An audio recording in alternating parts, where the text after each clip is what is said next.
Hello guys, welcome to our channel engineer being. Guys, इस video में हम cover करेंगे about the flow controls. In the previous videos हमने देखा है फ्रेमिंग के बारे में, that is the function of data link layer. फिर हमने देखा था एरर्स के बारे में, error detection and error correction. इस वीडियो में हम पढ़ेंगे फ्लो कंट्रोल के बारे में। तो हमने ये पढ़ा था in the first video of data link layer कि एरर फ्लो कंट्रोल की जरूरत पड़ती है। क्यों पड़ती है फ्लो कंट्रोल की जरूरत? कि आपका सेंडर है और ये आपका रिसीवर है।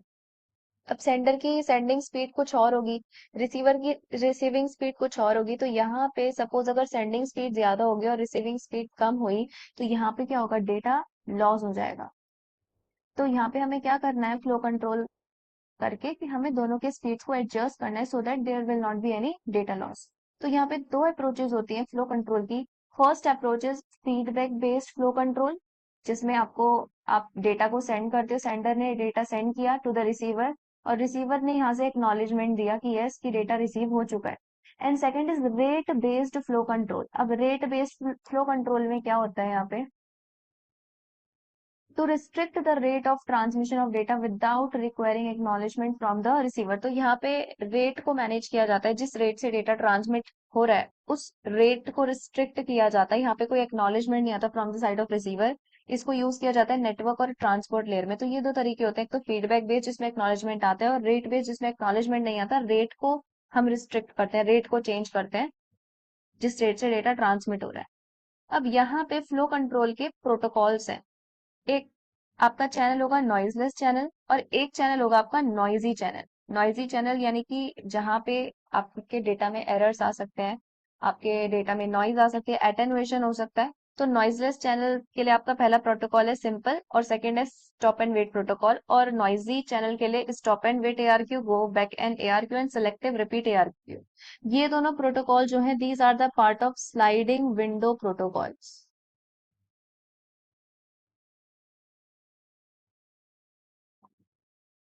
अब देखते हैं हम नॉइसलेस चैनल के लिए सबसे पहले सिंपलेस्ट प्रोटोकॉल। सो सिंपलेस्ट प्रोटोकॉल ने कुछ एजम्पशन बनाए। पहला एजम्पशन इसने ये माना कि चैनल जो है वो आपका नॉइजलेस है, तभी ये नॉइजलेस चैनल का पार्ट है। नॉइजलेस चैनल होगा तभी सिंपलेस्ट प्रोटोकॉल वर्क करेगा। तो पहले इसका एजम्पशन था कि आपका जो चैनल है दैट इज नॉइजलेस। दूसरा एजम्पशन इसने ये मान लिया कि there will not be any data loss.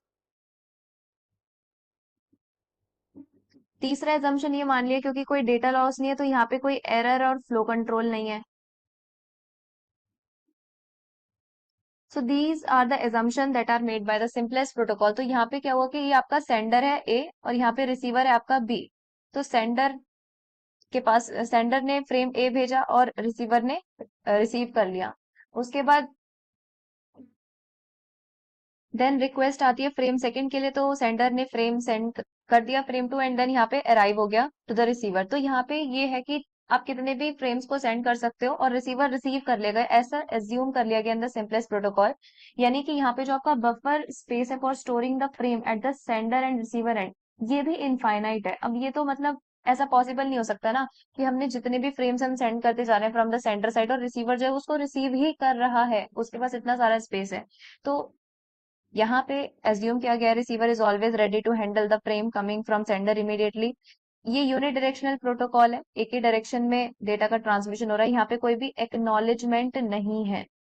Also क्योंकि यहाँ पे कोई एक्नॉलेजमेंट नहीं है, ये भी मान लिया गया कि डेटा को कोई लॉस नहीं होगा और इसी वजह से यहाँ पे कोई डेटा का रीट्रांसमिशन भी नहीं होगा। तो ये काइंड ऑफ हाइपोथेटिकल कह सकते हैं हम प्रोटोकॉल है, क्योंकि ऐसा पॉसिबल नहीं हो सकता कि आपका चैनल नॉइजलेस हो और आपके सेंडर और रिसीवर के पास इनफाइनाइट स्पेस हो। This is not possible. Come to the second protocol that is stop and wait protocol.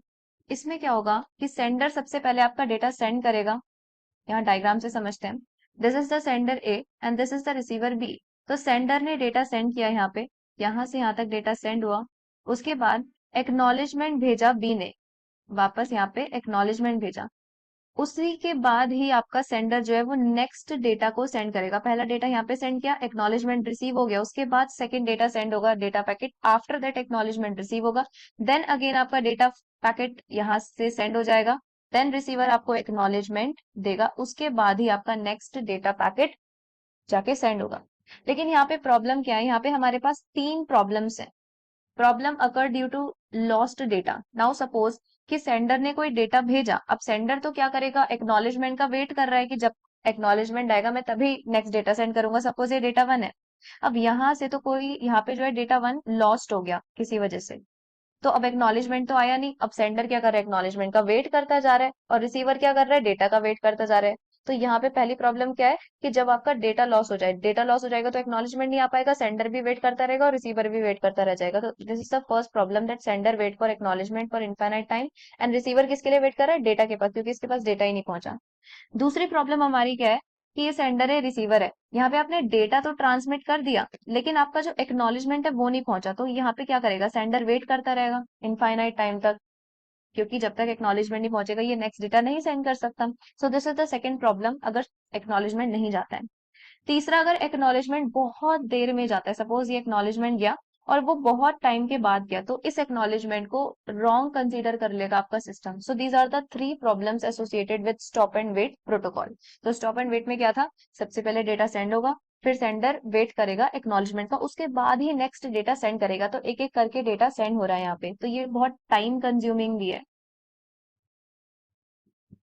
काफी टाइम कंज्यूमिंग है, और यहाँ पे एक एक करके डेटा सेंड हो रहा है, पूरी पूरी आपकी जो बैंडविड्थ है वो भी सही से यूटिलाइज नहीं हो रही है यहाँ पे। अब आपका थर्ड आता है स्टॉप एंड वेट प्रोटोकॉल। तो अभी हमने जो प्रीवियस प्रोटोकॉल पढ़ा उसमें हमने ये देखा कि जो आपका सेंडर है वो इनफाइनाइट टाइम के लिए वेट कर रहा होता है फॉर द एक्नॉलेजमेंट।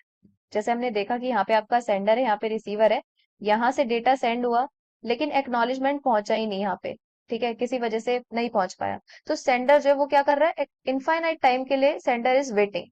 तो हम क्या करेंगे, हम एक टाइम सेट कर देंगे कि अगर इतने टाइम पीरियड तक आपको एक्नॉलेजमेंट नहीं मिल पाता तो आप रीसेंड कर दो डेटा, ज्यादा इनफाइनाइट टाइम के लिए वेट मत करो। तो ये कनेक्शन ओरिएंटेड अप्रोच है, यहाँ पे एरर फ्लो कंट्रोल दिया जाता है, डेटा लिंक और ट्रांसपोर्ट लेयर में इस अप्रोच का यूज किया जाता है।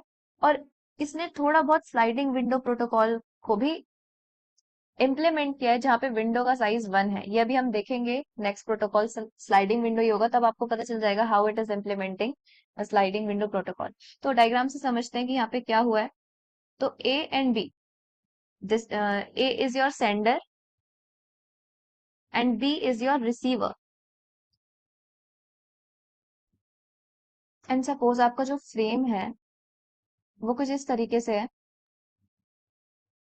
उसका सीक्वेंस नंबर है 010101, क्योंकि हर एक फ्रेम अगर आप सेंड कर रहे हो तो सीक्वेंस नंबर देना पड़ता है हमें। तो अगर मैं ज्यादा सीक्वेंस नंबर दे दूंगी जैसे 0 1 2 3 4, तो मुझे ज्यादा बिट्स की रिक्वायरमेंट होगी टू रिप्रेजेंट इट, लेकिन 0 और 1 को मैं एक बिट से ही रिप्रेजेंट कर सकती हूँ, इसलिए 0101 are the names of frames over here. Now suppose कि मैंने सबसे पहले फ्रेम 0 को यहाँ पे सेंड किया। अब यहाँ पे क्या हुआ, फ्रेम 0 को मैंने सेंड किया, यहाँ पे मेरे पास एक्नॉलेजमेंट जो आएगा वो आएगा नेक्स्ट फ्रेम का। तो 0 के बाद मेरा नेक्स्ट फ्रेम कौन सा है, 1 इज द नेक्स्ट फ्रेम, तो यहाँ पे एक्नॉलेजमेंट किसका आएगा, 1 का। यानी एक्नॉलेजमेंट जब भी आएगा वो नेक्स्ट फ्रेम का आएगा। अब एक्नॉलेजमेंट 1 का आया तो मैंने फ्रेम 1 सेंड कर दिया यहाँ पे, फिर मेरे पास आया एक्नॉलेजमेंट 0 का, क्योंकि अब मेरा नेक्स्ट फ्रेम 0 है। नाउ सपोज कि यहाँ से आपने फ्रेम 0 को आप जब सेंड कर रहे हो तो ये सेंड ही नहीं हुआ, यहाँ पे लॉस हो गया डेटा, आपका फ्रेम ही लॉस हो गया। तो अब अगर हम स्टॉप एंड वेट की बात करें तो उसमें वो इनफाइनाइट टाइम के लिए वेट कर रहा था सेंडर, लेकिन यहाँ पे क्या होगा, यहाँ पे हमने एक टाइम पीरियड दे दिया, यहाँ से लेकर हमने यहाँ तक का टाइम पीरियड दे दिया कि अगर इतने टाइम पीरियड में आपको एक्नॉलेजमेंट नहीं मिल रहा तो आप डेटा को रीट्रांसमिट कर दो। तो इतने टाइम के लिए वेट किया सेंडर ने, उसके बाद वापस से डेटा को रीट्रांसमिट कर दिया, फ्रेम 0 को रीट्रांसमिट कर दिया। उसके बाद एक्नॉलेजमेंट किसका आएगा, नेक्स्ट फ्रेम का, 0 के बाद कौन है, 1। नाउ आफ्टर दैट आपने फ्रेम 1 को सेंड कर दिया क्योंकि एक्नॉलेजमेंट 1 का आया, फिर अब एक्नॉलेजमेंट किसका आएगा, फ्रेम 0 को आएगा। सो एक्नॉलेजमेंट फॉर फ्रेम 0। अब सपोज करो यहाँ पे एक्नॉलेजमेंट पहुंच नहीं पाया, किसी वजह से एक्नॉलेजमेंट लॉस हो गया, तो यहाँ पर भी एक पर्टिकुलर टाइम दिया ना हमने कि अगर एक्नॉलेजमेंट नहीं आ पा रहा है तो आप इतने टाइम के लिए वेट करो, रीसेंड कर दो डेटा।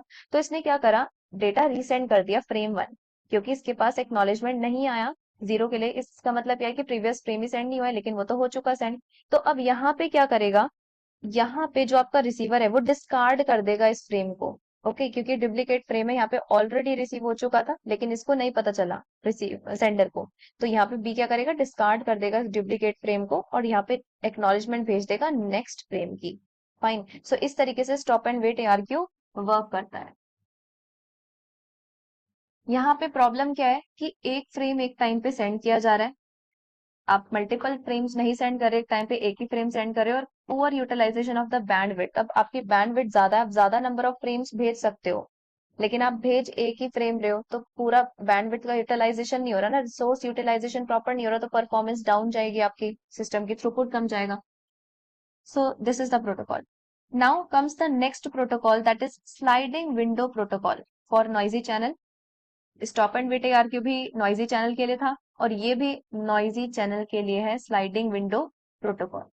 तो स्लाइडिंग विंडो में क्या होता है, technique for sending multiple frames. यहाँ पे एक तो आप मल्टीपल फ्रेम्स भेज सकते हो at the same time, transmission control protocol में इसका यूज किया जाता है, और हर एक फ्रेम को एक सीक्वेंस नंबर दिया जाता है। Frames are transmitted according to the window size, और विंडो साइज के अकॉर्डिंग फ्रेम्स को ट्रांसमिट किया जाता है। Now suppose this is the example, इसको इससे समझते हैं। ये आपका फ्रेम है, कितने फ्रेम है यहाँ पे, सपोज मैंने यहाँ पे कंसीडर कर रखे हैं 9 फ्रेम्स, और यहाँ पे आपके विंडो साइज क्या है 3। तो विंडो साइज 3 है, तो सबसे पहले आपका ये वाला विंडो साइज आएगा 0 1 2 3 वाला। सो इनिशियली आपका विंडो साइज 0 था, देन 1 देन 2, तो इस तरीके से 3 आपका मैक्सिमम विंडो साइज हो सकता है। तो 0 1 2 यहाँ पे सेंडर ने ये 3 फ्रेम्स सेंड कर दिए टू द रिसीवर।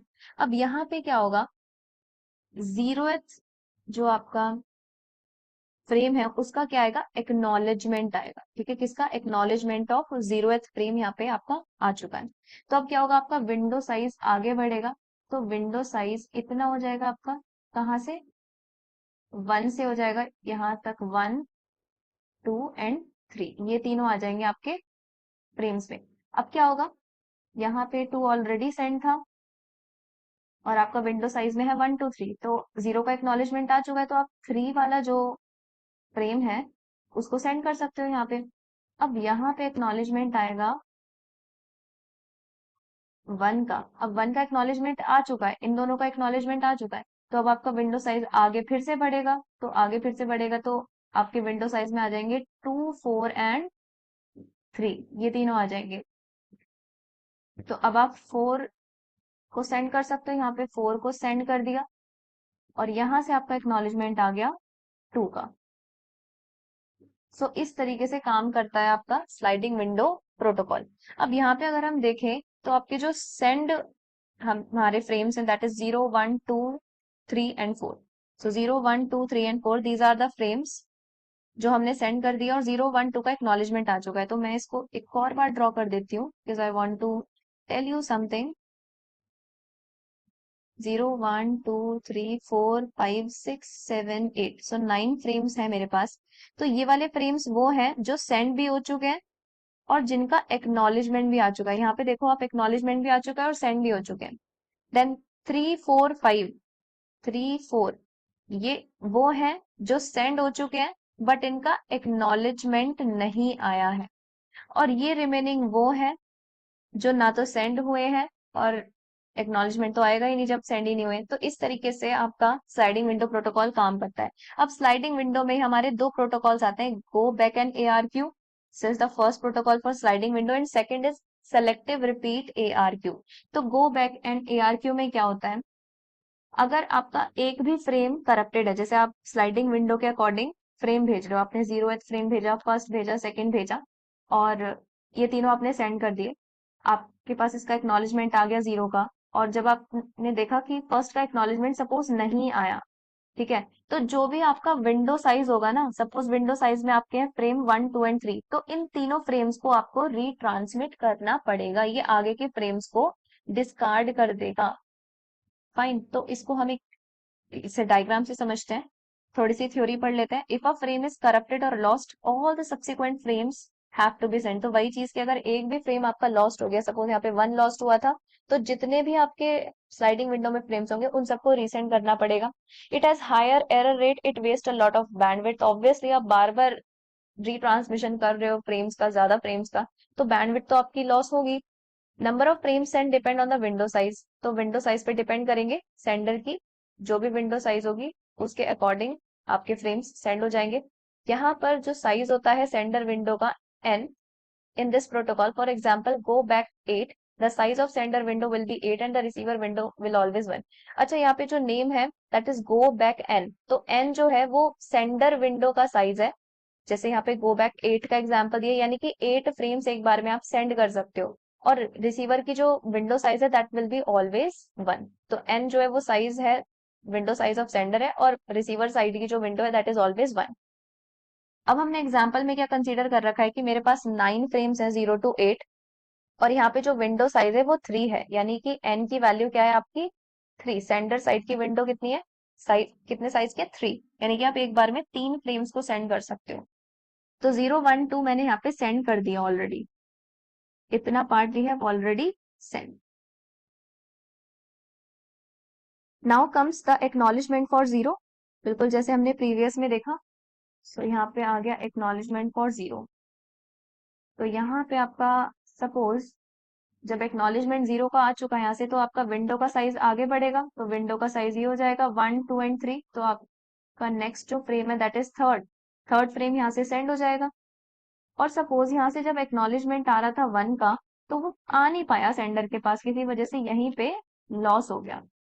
तो अब क्या होगा, अब मैंने आपको बताया कि आगे के जितने भी फ्रेम्स हैं, 1 के बाद कितने फ्रेम्स सेंड हो चुके हैं, 2 and 3, these 2 are the frames जो ऑलरेडी सेंड हो चुके हैं 1 के बाद। तो ये रिसीवर क्या करेगा, इन दोनों को डिस्कार्ड कर देगा, आगे रिसीव ही नहीं करेगा ये, और कहेगा कि 1 का मेरे को एक्नॉलेजमेंट तो मिला नहीं है, तो 1 की विंडो साइज में जितने भी फ्रेम्स हैं उनको आप रीट्रांसमिट करो। तो 1 का विंडो साइज क्या है 3, यहाँ पे कितने फ्रेम्स है 1 के साथ, 1 2 and 3, these 3 frames are present. तो मैं 1 2 और 3 इस विंडो साइज में जितने फ्रेम्स है उनको रीट्रांसमिट करूंगी। तो ये कहता है आपका गो back and ARQ protocol. Next is selective repeat ARQ। Selective repeat में क्या होता है, जैसे उसमें रीट्रांसमिशन हो रहा है सारे फ्रेम्स का, यहाँ पे ऐसा नहीं होता। यहाँ पे क्या होता है, जो आपका रिसीवर है अगर उसके पास कोई फ्रेम रिसीव नहीं हुआ है तो वो एक नेगेटिव एक्नॉलेजमेंट भेजता है, और नेगेटिव एक्नॉलेजमेंट जब वो भेजता है तो सिर्फ उसी पर्टिकुलर फ्रेम को रीसेंड किया जाता है, सारे फ्रेम्स को रीसेंड नहीं किया जाता। यहाँ पे जो आपका साइज होता है विंडो का, सेंडर और रिसीवर का दोनों इक्वल होता है। उसमें क्या था, रिसीवर का विंडो साइज हमेशा 1 था और सेंडर का n हो सकता था, लेकिन यहाँ पे सेंडर और रिसीवर दोनों का विंडो साइज इक्वल है। यहाँ पे सिर्फ वही फ्रेम आप रीसेंड करोगे जो लॉस्ट हुआ है, बहुत सारे फ्रेम्स रीसेंड नहीं करोगे। यहाँ पे बैंडविड्थ का भी लॉस कम है, यानी कि यूटिलाइजेशन अच्छा है यहाँ पे बैंडविड्थ का। तो यहाँ पे समझते हैं विद द डायग्राम। सपोज ये सेंडर है और रिसीवर है, और फ्रेम साइज हमने वही मान रखा है 0 to 9, 0 1 2 3 4 5 6।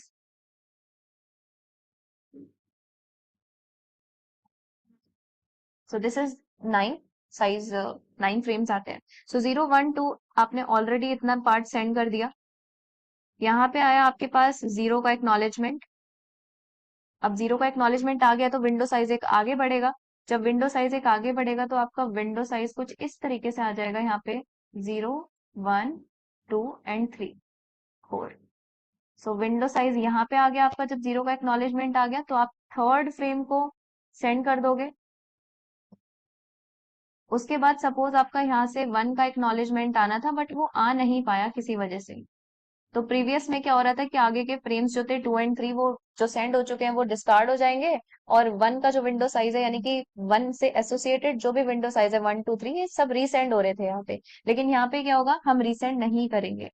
हम क्या करेंगे, ये सेंड कर देगा यहाँ पे एक नेगेटिव एक्नॉलेजमेंट। क्या सेंड करेगा, एक नेगेटिव एक्नॉलेजमेंट भेजेगा सेंडर को। तो सेंडर क्या करेगा, सिर्फ इसी पर्टिकुलर फ्रेम को रीसेंड करेगा। तो सपोज यहाँ से आपके पास 2 का एक्नॉलेजमेंट आ जाता है, और जो आपका सेंडर है उसने 1 को रीट्रांसमिट करा। ओके, देन सपोज आपका 3 का एक्नॉलेजमेंट आ जाता है।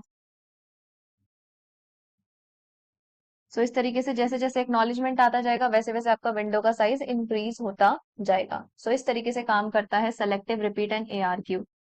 So that is all about the flow control. I hope आपको वीडियो समझ आया होगा, आपको सारे मेथड समझ आए होंगे। अगर आपका कोई भी डाउट है so guys let me know in the comment section. अगर आपको वीडियो पसंद आता है so like it, share it with your friends and all, subscribe to this channel.